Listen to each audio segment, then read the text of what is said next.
This is the Global News Podcast from the BBC World Service. I'm Will Chalk, and in the early hours of Friday, the 5th of June, these are our main stories. Ukraine's President Zelensky has written to Vladimir Putin, inviting him to a face-to-face meeting to negotiate an end to their war. President Trump says he's spoken directly to the Iranian-backed group Hezbollah, officially designated in the US as a foreign terrorist organisation, about a possible end to fighting in Lebanon. A year on from one of the world's deadliest air disasters, grieving families tell the BBC their compensation is not being handled fairly by Air India. Also in this podcast. How he would have crossed the Khumbu icefall with no ladders beggars belief. That takes it from a sort of utterly brutal ninja feat of endurance to just something else just incredible. Yeah, an amazing story. The Nepali climbing guide, thought to have died on Everest last week, reaches base camp alive after 6 days exposed on the mountain.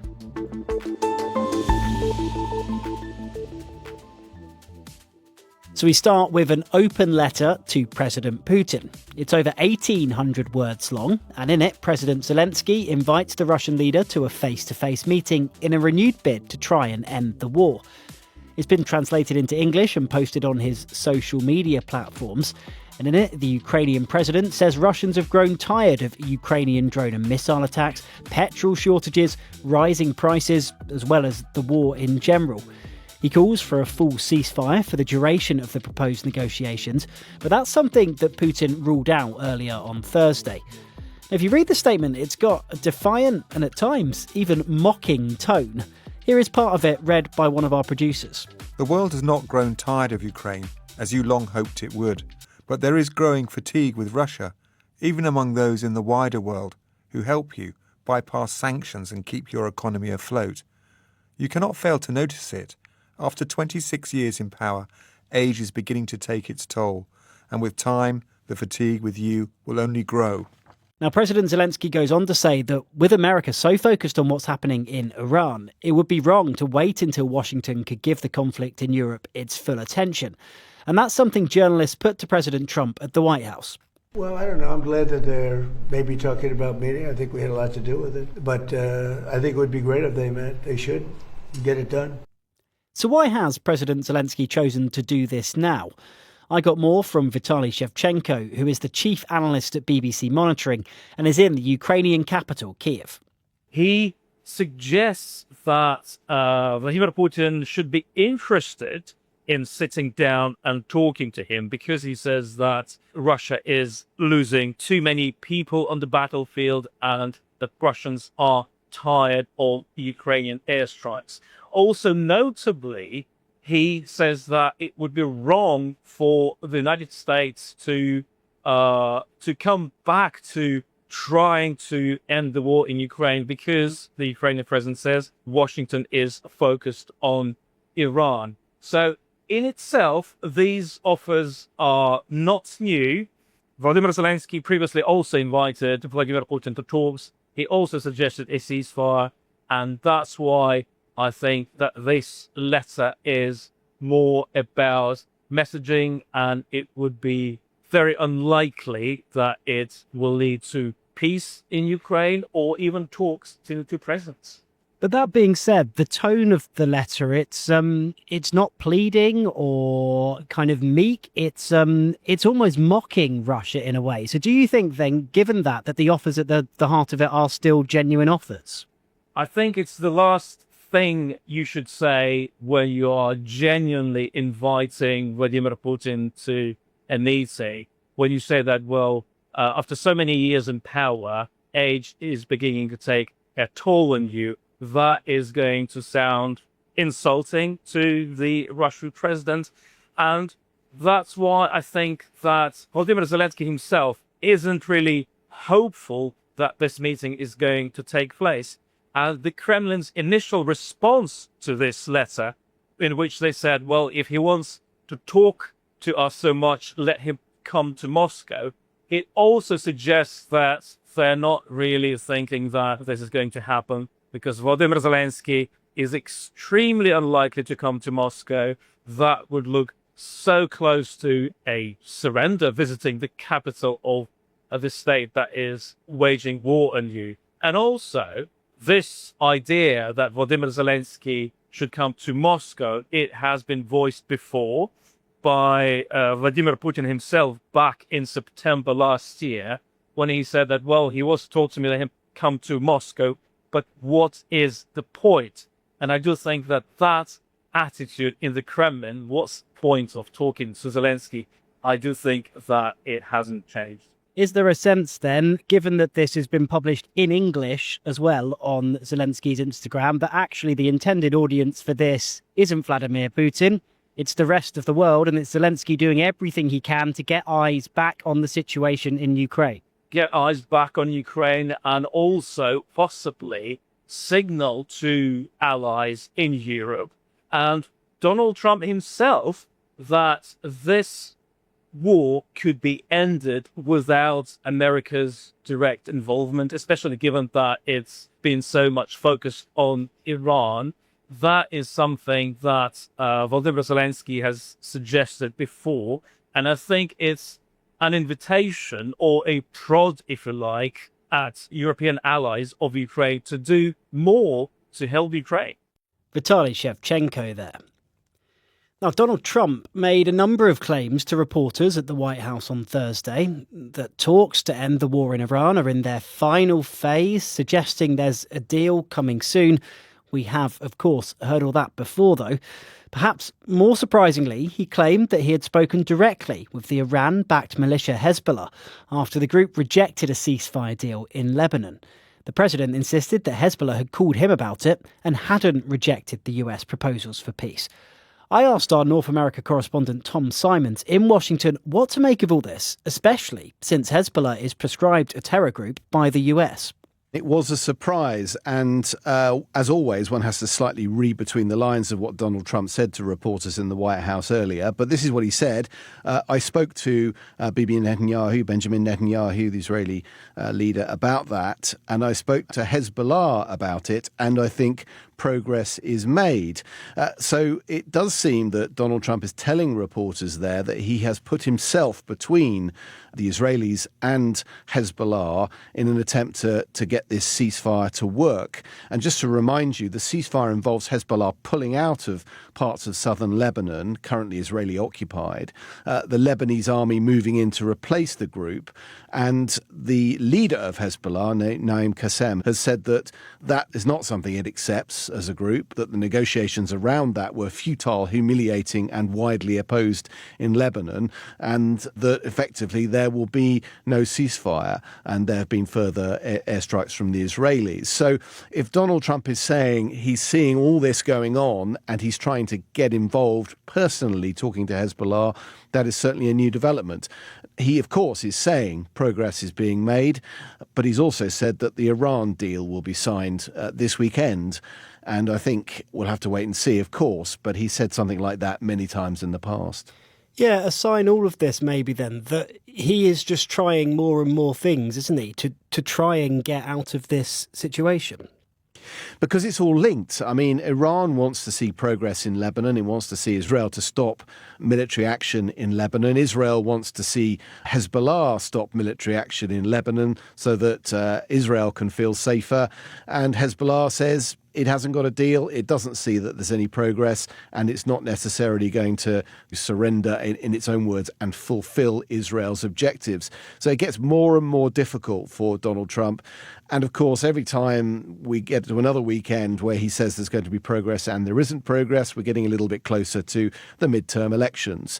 There are primaries going on and have been for some weeks now, reminding everyone that Americans will get a vote on, effectively, on Congress, but of course, with his activities and actions and successes or failures in mind. So it all ramps up to a lot of political pressure on him. I'll take you back to last June, when just seconds after it had taken off, Air India Flight 171 from Ahmedabad to London crashed, killing all but one of the 242 people on board and another 19 on the ground. An investigation into the crash is still going on, but as grieving families wait for those answers, many have already been given final settlement offers from Air India. Some have told the BBC the amounts being offered to relatives differ wildly, and they say the settlement includes a clause to give up their legal rights forever. Archana Shukla reports from Ahmedabad. May I have your attention, please? As we settle in, we request you to please... That announcement is from Air India 171. That crashed seconds after takeoff in what was one of the world's deadliest air disasters. Mariam Padria had shot the video on her phone and sent minutes before takeoff. Now it's the last memory that her son Abbas holds on to. I met him in Vadodara town, in their one-room home where life has stood still since the crash. A year on, the grief here is still very raw. It is made even harder by the final compensation offer they got from Air India. They have put a number on my mother's life, and the compensation offered to us is a way lower than other families. Was a life less valuable? They are offering a few $1,000s in addition to the interim amount and say we can't hold anyone responsible for the crash later. We give up all future claims? We haven't signed yet. Abbas showed me the letter on his phone. He hasn't signed yet. 100 kilometers from Mariam's home is where her plane crashed, in Ahmedabad. While the probe still pieces together what happened, the BBC has seen these settlement documents asking families in India to waive all legal action. Not just against the airline, but manufacturers, suppliers, even the government, all of whom are potentially under investigation. But offers to families in the UK are different. Lawyers for 25 UK families say offers are significantly higher and has no sweeping ask to waive legal claims beyond Air India. We met several other families who received these offers. None wanted to be named, but all had the same concern. Ajay ji? Some, like Ajay Parmar, regret signing it. He was on the scooter passing by, meters from where the plane crashed. He got severe burns, which are still healing. I thought they were giving money for my scooter, which was burned. I don't know how to read and there was no one at home. I want to return the money and get my rights back. It's a blazing summer afternoon, and Ajay is playing with his 2-year-old niece in this one-room house that doubles up as a bedroom at night. He's not able to find work because after the burns from the crash, his skin itches every time he goes out in the sun. And that's why the compensation meant a lot to him. He says he had no idea and it was not explained to him what the signature meant. In a statement, Air India told the BBC the offers are fair and in accordance with the law. Where requested, translations were provided and content explained to families. Full waivers are sought, including for other parties, to prevent direct or indirect claims in the future. It's extremely unconscionable, very, very unfair. US-based lawyer Chuck Chiyunuma represents 110 families and has advised them not to sign. Money is their easy way out. And I think Air India is trying to do exactly that. Minimize their exposure and close the case while the families bear the brunt of the grief and losses. Back in Abbas's home in Vadodara, talks still circle back to the crash. For families like his, the hardest choice still lies ahead: to settle or keep fighting for accountability.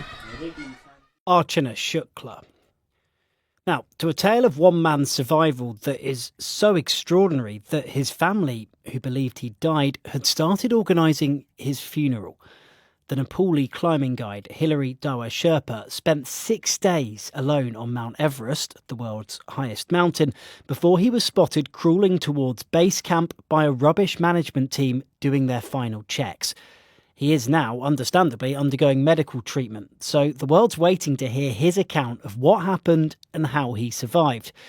In the meantime, my colleague Sean Lay has been speaking to Chris Thrall, a mountaineer and former British soldier, and perhaps the last person to see Hilary Dawa Sherpa on the mountain because they've been climbing down together. We were descending from the death zone after myself and another Sherpa had summited. Hilary Dower sat down on his backpack, as he had done hundreds of times before, to take a short rest. And as I descended the next 100 metres alone, I came across the Polish climber with no oxygen, battling fairly severe frostbite. So immediately my attention obviously turned to the weakest member of the trio. And that was that. As I looked back up the mountain, as I helped this guy descend, what should have taken 2 hours, the conditions were so bad, and with no oxygen, took about 11 hours. And in this time, Hilary Dower didn't appear to have moved, and certainly wasn't descending, because we would have seen his head torch. So by the time you reached base camp, I guess you'd assumed that he'd just died in the conditions. Yeah, you'd assume so. It took us 19 hours to get to Camp 2. That's how bad it was. And then it took us a further day, I think another 19 hours, to cross the Khumbu Icefall and get into base camp. Complete whiteout. All the ropes were a foot under snow. We were just, guessing which way to go, and that we didn't all end up in a crevasse is quite a godsend. Can you tell me when you heard the news that Dower Sherpa had actually survived, and what your reaction was to that? I started to see on my social media, my Instagram and my YouTube channel, a couple of comments saying he's alive. Obviously, I thought they were spam initially, because it really does defy the odds. I did a quick search, obviously, because, I met the family yesterday to offer my, utmost condolences and to offer my, financial assistance if I'm able to raise any. So it's kind of crazy 1 minute to be fighting back tears with his daughter, and then the next minute to see him doing a Crocodile Dundee and crawling into town. It's, absolutely amazing. Beyond words, I'm a bit, how can you say, my emotions aren't fluctuating, because if they were fluctuating, I'd be all over the place. I've just taken this amazing bit of news kind of in my stride. Very happy for Hilary, looking forward to speaking to him. But moreover, I'm absolutely fascinated to know what happened, how he would have crossed the Khumbu Icefall with no ladders. It beggars belief. That takes it from a sort of utterly brutal ninja feat of endurance to just something else again. I mean, you're talking serious ice climbing. Just incredible. Amazing story, isn't it? That's Chris Thrall speaking to Sean Lay. Still to come in this podcast, a nature success story. They're these kind of unsung superheroes. They are protecting our shorelines, they're creating fisheries, and they're taking up our carbon emissions. And they're doing all of this for free.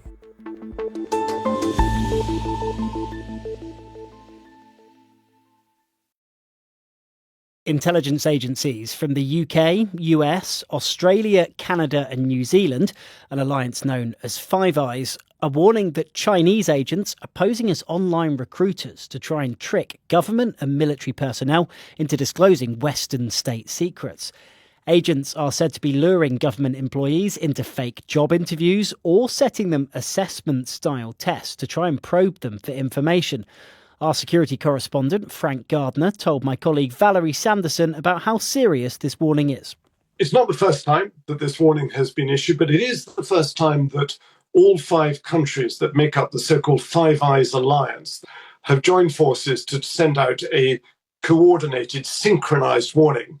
And their warning is that China's Ministry of State Security is using front companies and front covers to try and lure professionals who are working in sensitive positions, particularly people who work, for example, in government, in parliament, in defense, security, tech, to lure them with tempting job offers through bogus recruiting ads to then eventually get them to try and steal secrets on their behalf. Look, spying is, I don't know, what is it, the second or third oldest profession in the world? Everybody does it. Britain and the US and the countries that are making this claim also do spying, and they spy on China. Is it very different from what China did in the past? Well, I think it's the scale of it. And I'm tempted to say the sophistication of it, but it's not always that sophisticated, because there was a case last year where a couple of people were identified by MI5 as being fronts for China's Ministry of State Security. One of them posted a very attractive photograph of herself online. It all looked very innocent, but it was very badly worded in broken English. It kind of reminded me of those scam letters that used to come out of West Africa saying, I've just inherited millions of pounds, I'd like to give them to you. So I think there are varying degrees of sophistication here, but it's the fact that they're doing this in a very modern way, rather than the old-fashioned honey trap or the two-way mirror in your hotel room on the businessman's visit to Shanghai and Beijing. I mean, maybe that stuff still goes on, but it kind of belongs in the 1970s. This is very much a 21st century way of doing it. So what this bulletin is saying is that China is using platforms like LinkedIn to warn people who are on these professional networking sites, perfectly legitimately, to be wary, and these reports get rewarded, they say, with hundreds, if not thousands of dollars. If we assume that it's true, and China, by the way, the Chinese embassy has responded in London saying this is totally untrue and it is malicious slander. I mean, they normally do react to any criticism of People's Republic of China as being malicious slander. It's a kind of stock phrase. And they pointed out, by the way, that collectively the Five Eyes is the largest intelligence gathering organization in the world. And they would be right, because the biggest partner here is the NSA, the National Security Agency of the United States, which has enormous electronic eavesdropping and interception capabilities. That was Frank Gardner. Now, if you're a football fan, you'll already know that we are just a few days away from the start of the World Cup. And in an earlier edition of this podcast, we reported on a new rule imposed by FIFA ahead of the competition that fans won't be allowed to bring in reusable water bottles to the games. Instead, they'll have to pay for water in the stadium. FIFA promised not to charge above their usual venue prices, but the decision has been criticised by health experts who've warned that easy access to water will be a necessity because of how hot it's going to be. But the question of water access has already sparked controversy for the World Cup. In Mexico City, locals living near the Azteca Stadium have been fighting to secure a safe and consistent supply of water for the community. So, given this, do Mexican football fans care about this water bottle controversy? Andrew Peach asked Andrlusa Solov, a freelance sports journalist based in the city. Already, it is a very elite event where only the people that have so much money to get the tickets, which are highly coveted and largely inaccessible to most of the Mexican population, it's probably not that much of a big deal for them to pay $5 or $10 extra for water. The issue is that all the working class people that live in the neighborhood around the stadium actually don't have access to water. There is a well that was rediverted to have the water go largely to the stadium. They made a new fountain that has all this water, and many people, I've been reporting on the area, Santa Ursula Cuapa, which is by the stadium in Mexico City, and people showed us how they don't have any drinking water, they don't have any water to wash their dishes or prepare their food, and they have to pay for water tankers to come and bring them water. So I actually think that here in Mexico, the more relevant issue is the lack of access to water. I mean, we're talking about that people don't actually have water to even cook food or flush the toilet. But I think it further goes into prioritizing profits over accessibility. And will there be people. some economic benefit in the end to Mexican cities where World Cup games are being hosted? Yes, this is a very good question. And I could say as a resident of the city, it's really just caused a lot of chaos in our lives. I live very close to where one of the main remodeling of the subway is happening. The World Cup is a few days away and the subway is closed. Yeah. They have not finished remodeling it. They have actually increasingly spent more money on this floating bridge that no one wanted, and it's considered one of the most expensive public works here in the city. And people are saying the subway barely works. We don't care about some floating bridge. Andrlusa Solov there.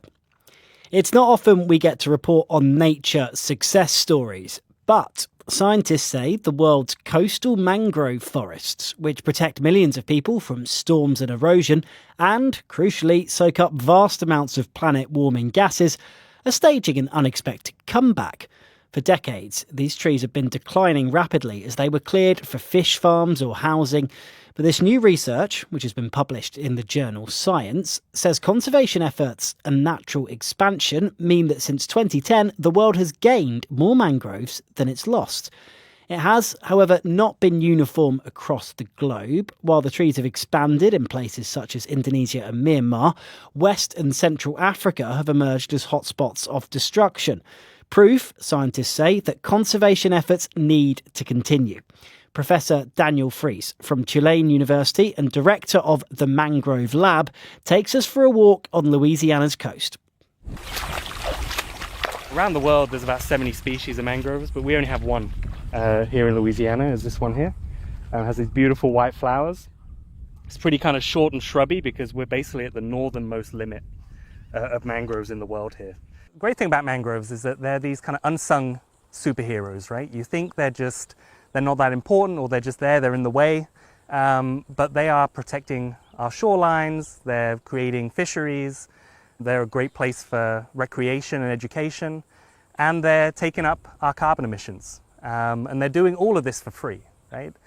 Hundreds of millions of people around the tropics rely on the benefits and the livelihoods provided by mangroves. The root systems are able to kind of hold the soil together really well. They're able to add roots and add soil, so they're also able to build up the elevation of the surface so it can keep pace as sea level changes. And then all the roots and all the biomass is a really good sponge to incoming wave energies. The future is uncertain for mangroves. They're still under threat in many parts of the world by human activity. So now we've got to build on this, right? We've shown that it works. And let's make sure that we're still having the same success story in 10, 20, 50 years. Professor Daniel Fries. Now, it would have been Marilyn Monroe's 100th birthday this week, and even 6 decades after her death, she remains the ultimate symbol of Hollywood's golden age. And she clearly still means a lot to fans and collectors as well, because hundreds of the star's possessions and memorabilia, everything from her bras to a handwritten recipe for stuffing, have sold at an auction in California. Chantal Hartle reports. Marilyn Monroe shot to fame in the 1940s and 50s with films like The 7-Year Itch and Some Like It Hot. She's continued to captivate Americans and collectors worldwide long after her death at the age of 36. Even before the